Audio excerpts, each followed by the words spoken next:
ไปที่ความเคลื่อนไหวอีกหนึ่งประเด็นนะครับนั่นก็คือการเลือกตั้งผู้นำของสหรัฐอเมริกาที่จะเกิดขึ้นเนี่ยนะครับในปลายปีนี้นะครับคุณผู้ชมครับอีลอนมัสก์มหาเศรษฐีชาวอเมริกันที่เกิดในแอฟริกาใต้เนี่ยกล่าวโทษพรรคเดโมแครตที่ไม่ยอมแก้ไขปัญหาผู้อพยพเข้าเมืองโดยผิดกฎหมายนะครับเพียงเพื่อรักษาความได้เปรียบทางการเมืองจนเกิดความไม่สมดุลและก็เชื่อว่าพลเมืองอเมริกันแท้ๆอาจสูญเสียอำนาจในการตัดสินผลการเลือกตั้งต่างๆในประเทศในอนาคตอันใกล้นี้ความคิดเห็นของอีลอนมัสก์นั้นเนี่ยเป็นการขานรับความเคลื่อนไหวของสมาชิกสภาคองเกรสจากพรรครีพับลิกันที่มีการผ่านกฎหมายในสภาผู้แทนราษฎรสหรัฐเมื่อวันที่ 8 พฤษภาคมที่ผ่านมาที่จะกำหนดให้สำนักงานสัมมโนประชากรสอบถามประชาชนเกี่ยวกับความเป็นพลเมืองของพวกเขาในการสำรวจรอบ 10 ปีขณะที่สมาชิกสภาผู้แทนราษฎรจากพรรครีพับลิกันต้องการให้อำนาจเฉพาะพลเมืองอเมริกันเท่านั้นที่มีสิทธิ์ลงคะแนนกำหนดจำนวนเก้าอี้สมาชิกสภาในแต่ละรัฐไมค์ จอห์นสันประธานสภาผู้แทนราษฎรระบุว่าเราไม่ควรมอบรางวัลแก่รัฐหรือว่าเมืองต่างๆที่ละเมิดกฎหมายคนเข้าเมืองและนโยบายต่างๆที่เกี่ยวข้องกับการลี้ภัยด้วยการเพิ่มจำนวนสมาชิกสภาผู้แทนราษฎรสามัญสำนึกของผมบอกว่ามีเพียงพลเมืองอเมริกันเท่านั้นที่ควรถูกนับสำหรับการแบ่งส่วนการเลือกตั้งทำเนียบประธานาธิบดีของโจไบเดนรุดออกมาคัดค้านแนวคิดดังกล่าวทันทีในความเห็นที่โพสต์บนแพลตฟอร์ม X เมื่อวันที่ 9 พฤษภาคมอีลอนมัสก์นั้นก็เขียนว่าเสียงคัดค้านอย่างเป็นเอกฉันท์ของเดโมแครตต่อการกำหนดให้เฉพาะพลเมืองที่เป็นผู้แบ่งสัดส่วนเก้าอี้สมาชิกสภาผู้แทนราษฎรและคะแนนของผู้เลือกตั้งบ่งบอกเรื่องราวทั้งหมดได้เป็นอย่างดีเป้าหมายของเดโมแครตคือตัดสิทธิพลเมืองสหรัฐด้วยการนำคนเข้าเมืองผิดกฎหมายให้มากที่สุดเท่าที่จะเป็นไปได้มหาเศรษฐีรายนี้บอกว่าการปล่อยให้คนเข้าเมืองผิดกฎหมายจากทุกประเทศบนโลกไหลเข้ามาบางทีเนี่ยนะครับในปีนี้มันจะเป็นศึกเลือกตั้งผลสุดท้ายที่ตัดสินโดยพลเมืองอเมริกันนะครับเมื่อเดือนที่ผ่านมานั้นเขาเตือนบอกว่าเหลือแค่รอเวลาเท่านั้นเหตุก่อการร้ายโจมตีร้ายแรงในแบบเดียวกับโศกนาฏกรรม 11 กันยายน 2001 ในแผ่นดินสหรัฐนั้นจะเกิดขึ้นอีกครั้งเมื่อพิจารณาจากคนเข้าเมืองผิดกฎหมายนะครับคือตอนนี้เนี่ยคุณผู้ชมครับเรื่องของการเลือกตั้งของสหรัฐอเมริกานั้นก็คือคนที่เข้าเมืองมาเนี่ยครับก็สามารถที่จะมีสิทธิ์ในการที่จะเลือกตั้งได้ซึ่งตรงนี้แหละก็เลยทำให้ในส่วนของพรรคเดโมแครตนั้นเนี่ยไม่ไประงับยับยั้งคนเข้าเมืองต่างๆเนี่ยครับที่ไหลบ่าเข้าสู่สหรัฐอเมริกาเพื่อที่จะใช้เป็นฐานคะแนนเสียงในการเลือกตั้งสหรัฐอเมริกานั่นเองครับพาคุณผู้ชมนะคะไปที่จอร์เจียกันหน่อยนะคะนับตั้งแต่ที่พรรคที่เป็นแกนนำรัฐบาลเนี่ยนำร่างกฎหมายองค์กรต่างชาติเนี่ยมาพูดคุยแล้วก็มาหารืออีกครั้งหนึ่งคือถ้าเกิดว่ากฎหมายตัวนี้ผ่านเนี่ยนั่นหมายความว่าจะทำให้องค์กรอิสระหรือว่า NGO หน่วยงานใดๆก็ตามเนี่ยที่รับความสนับสนุนทางการเงินจากต่างประเทศเป็นสัดส่วนอย่างน้อย 20% ต้องขึ้นทะเบียนเป็นองค์กรต่างชาติแล้วเรื่องนี้เนี่ยก็ถูกถกเถียงมาตลอดนะคะเพราะว่าเหตุผลที่พรรคจอร์เจียดีมได้มีการนำร่างกฎหมายนี้กลับมาเพราะต้องการจะเพิ่มความโปร่งใสในการรับเงินทุนจากต่างประเทศหรือว่า NGO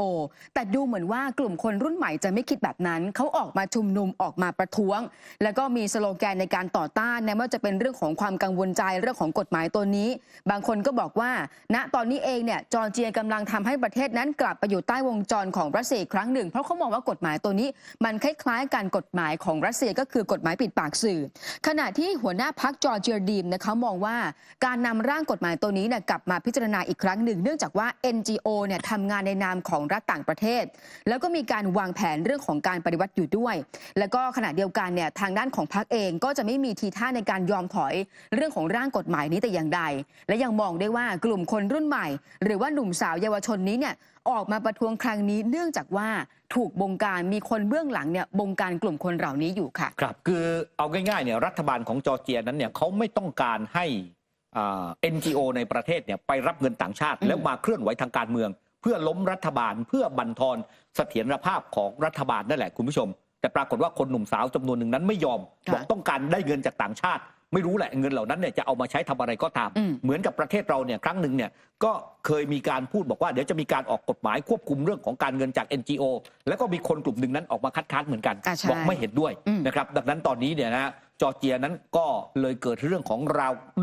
ราวการประท้วงเนี่ยแทบจะทุกสัปดาห์นะครับคุณผู้ชมครับไปกันที่อัฟกานิสถานกันหน่อยแล้วกันนะครับเกิดฝนตกหนักนะครับอย่างฉับพลันผิดปกติในอัฟกานิสถานนะฮะคุณผู้ชมครับทำให้มีน้ำท่วมเนี่ยอย่างฉับพลันแบบนี้คุณผู้ชมอย่างที่คุณผู้ชมเห็นบ้านเรือนประชาชนมากกว่า 1,000 หลังนั้นได้รับความเสียหายล่าสุดนั้นเขาบอกว่ามีผู้เสียชีวิตแล้วกว่า300 รายด้วยกันตอนนี้เนี่ยโครงการอาหารโลกนะครับก็กำลังเร่งดำเนินการแจกจ่ายบิสกิตให้แก่ผู้ที่รอดชีวิตในเหตุการณ์อุทกภัยที่เล่นงานอัฟกานิสถานนะครับเขาบอกว่าน้ำท่วมนั้นเนี่ยเกิดขึ้นมาตั้งแต่วันศุกร์ที่10 พฤษภาคมที่ผ่านมา โดยเฉพาะในใหญ่หลวงอีกด้วยนะครับซึ่งตอนนี้เนี่ยก็บอกว่ามีผู้ที่เสียชีวิตไปแล้วมากกว่า300คนและมีผู้ได้รับบาดเจ็บอีกกว่า100คนที่ยังต้องส่งไปโรงพยาบาลต่างๆแล้วก็ถ้านับรวมกันทั่วประเทศตอนนี้มีบ้านเรือนกว่า 2,000 หลังมัสยิด2แห่งโรงเรียนอีก4แห่งด้วยกันที่ได้รับความเสียหายจากน้ำท่วมฉับพลันในครั้งนี้ครับส่วนที่อินโดนีเซียนะคะก็เกิดเหตุน้ำท่วมฉับพลันเช่นเดียวกันแล้วก็มีลาวาเย็นค่ะไหลทะลักจากภูเขาไฟมาราปีนะไปที่ชุมชนสุมาตราตะวันตกนะคะเหตุการณ์ครั้งนี้ส่งผลให้มีผู้ที่เสียชีวิตอย่างน้อย34คนด้วยกันคือเจ้าหน้าที่บอกว่าตอนนี้ฝนมันตกหนักมากแล้วก็ฝนตกหนักติดต่อกันหลายชั่วโมงขณะเดียวกันเนี่ยนะคะภาพถ่ายที่คุณผู้ชมจะได้เห็นแล้วก็ถูกแชร์กันโลกออนไลน์เนี่ยเขาบอกว่ามันจะมีก้อนหินขนาดใหญ่แล้วก็โคลนเนี่ยหนาเตอะเลยเต็มบนถนนเส้นทางแล้วก็รวมไปถึงมัสยิดหลายแห่งเองก็ได้รับความเสียหายด้วยนะคะภูเขาไฟมาราปีเนี่ยเป็นหนึ่งในภูเขาไฟที่ยังมีพลังเกือบ130ลูกในอินโดนีเซียนี่มันสามารถปะทุแล้วก่อนหน้านี้เนี่ยประมาณปลายเดือนธันวาคมมันก็ปะทุขึ้นมาแล้วครั้งหนึ่งแล้วก็หลังจากนั้นมาเนี่ยก็เกิดเหตุการณ์แบบนี้เกิดขึ้นด้วยค่ะคุณผู้ชมครับในวันที่